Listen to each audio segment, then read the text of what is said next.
I remember how embarrassed I got at how quickly I was ready to judge the man, to kick him when he was down. And why? Because he was rude.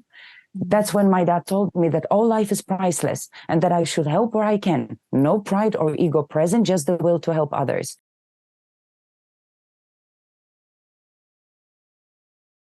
Happy people don't hurt others, and those hardest to love need love the most.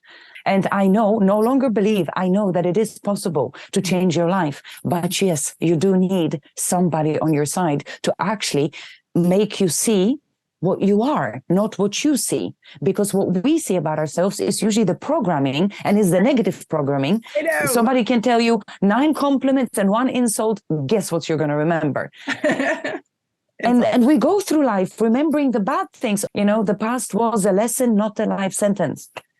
But we need each other to be that shoulder to cry on. If each one of us helped one person, everybody would be happy. Going even back to what you were sharing earlier about how what somebody is communicating, even if we think it's nonsense, that you're absolutely right. There is a reason that they're communicating that. I've actually been learning more about neuroscience, and that we have neural networks that get stuck when we're in trauma. And when those get triggered, they do communicate oftentimes in ways that are not logical, that don't make sense. However, that doesn't mean that what they're saying is not valid and is exactly what they're trying to express, their needs and their wants. And so it's just amazing to listen that from what I'm taking from all of this is that the manifestations of disconnection are all of these things that we considered mental illness. But what those really are is a communication of some sort, that person is isolated, that person is hurting. That person needs help. Yes. Yes, exactly. Yes. That's an example also. I remember age 10, that was in Stockholm. I was going back home with my dad after work. So we got out of the tube, then took the escalator up, and then stopped to take the elevator to take us to the ground level. We didn't know that there was someone walking right behind us. So when we stopped abruptly to press the elevator button, a homeless looking man bumped into us, yelled "a-holes," and started walking away to another exit. I looked at my dad appalled. But he says, "No, don't judge him. What do you see? Is he well? Does he look happy?" I nodded no. I mean, the man looked drunk and it was only afternoon. His hair was messy, his clothes dirty. My dad said, "This is not a man calling us a-holes. He doesn't even know us, so don't take it personally. This is someone in need of help." So he told me to wait, went after the man. They started talking. My dad gave him some cash, then wrote something, gave it to the man.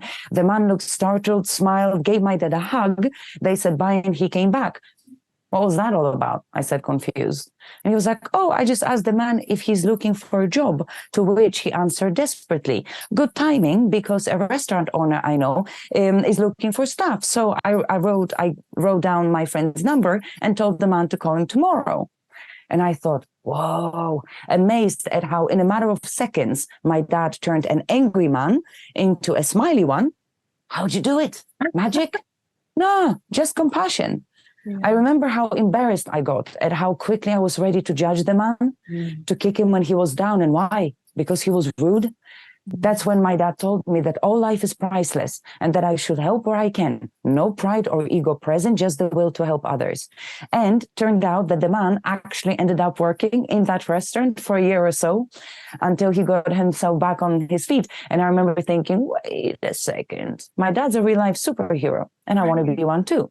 Yeah. So who is the superhero? It's someone who does good deeds despite of what's happening in their life. How does one become a superhero?